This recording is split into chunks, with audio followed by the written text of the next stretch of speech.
Livro dos Espíritos, Allan Kardec, capítulo 3, livro 2, Retorno da vida corpórea à vida espiritual. Perturbação espírita. Pergunta 163. A alma, ao deixar o corpo, tem imediata consciência de si mesma? Quer dizer, quando você está desencarnando, o seu espírito deixa a sua parte física, né? Você consegue ter consciência do que está acontecendo? Consciência imediata não é a palavra.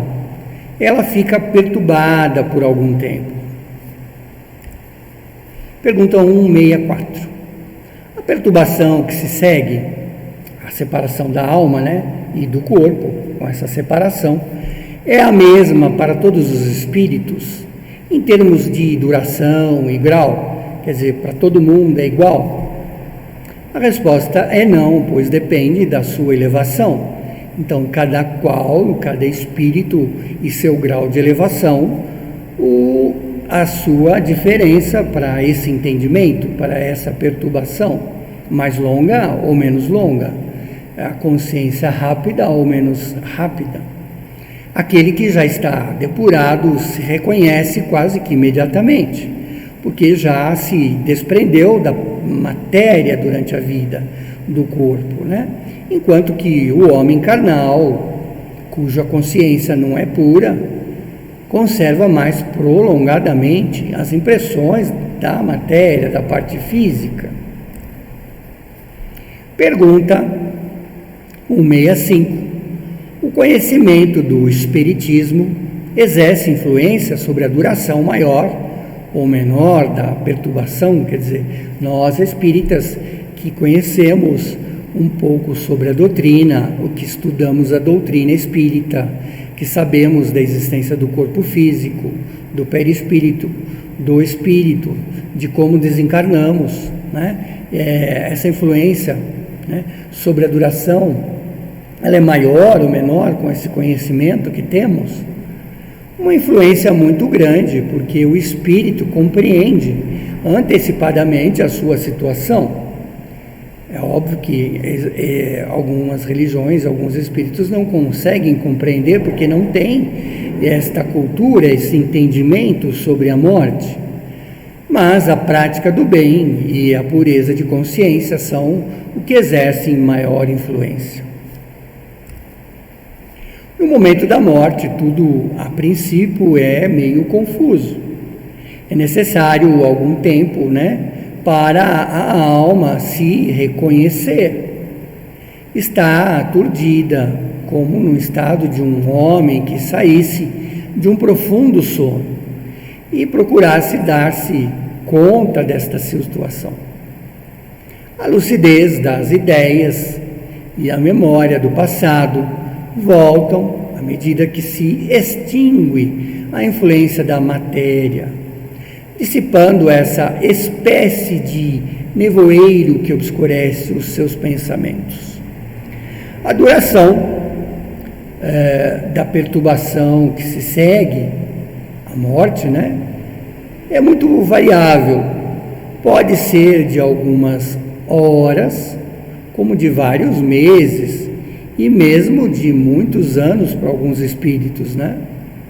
Aqueles em que é menos longa são os que se identificam, né, ou se identificaram com a sua situação futura, mesmo durante a vida corporal, porque então compreendem, né, imediatamente a sua posição.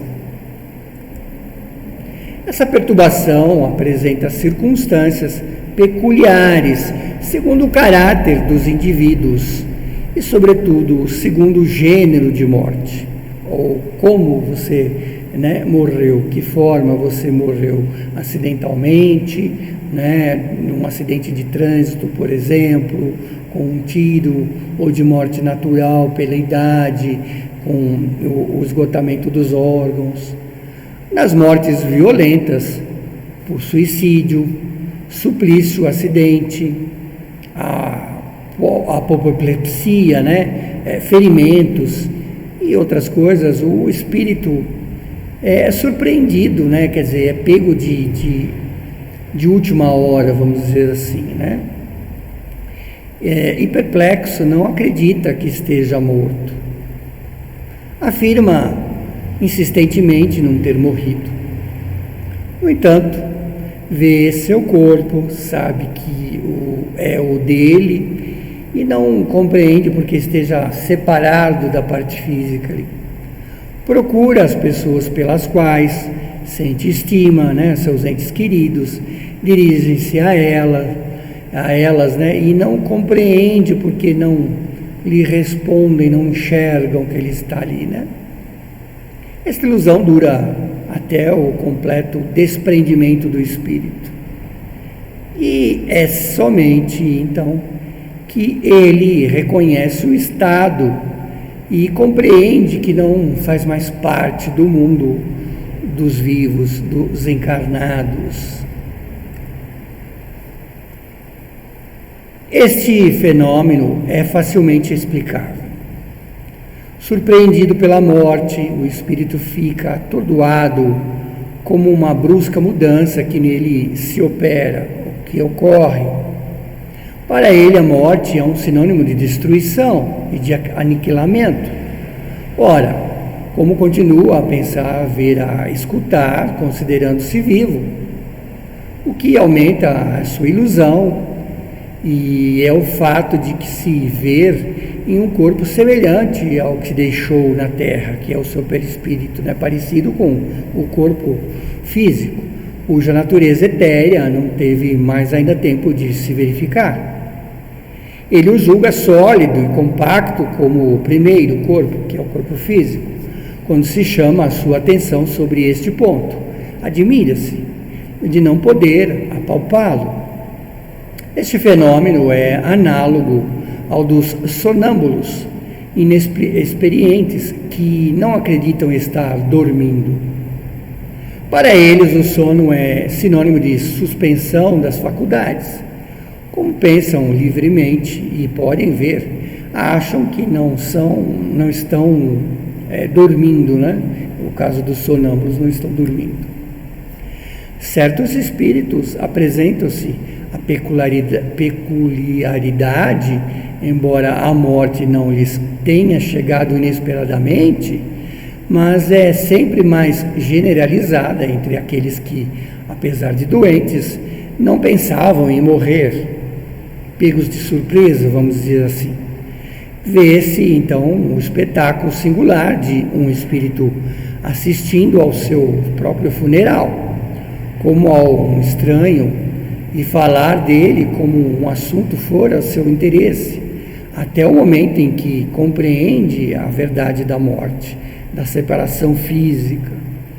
A perturbação que se segue à morte nada tem de penosa, como já dissemos em outras partes do vídeo ou em outros vídeos. Para o homem de bem, ela é calma, é bem tudo semelhante àquela que acompanha um despertar tranquilo.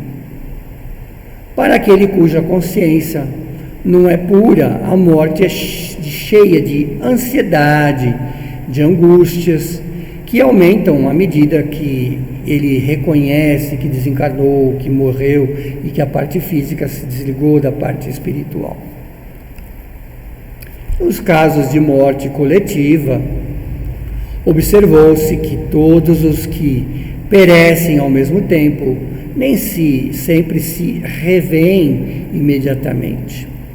Na perturbação que se segue após a morte, nesses casos, cada qual vai para o seu lado ou somente se preocupa com aqueles que lhes interessam. Por exemplo, se tinha num acidente de ônibus, de repente estavam com seus parentes, ele vai se preocupar talvez com os seus parentes.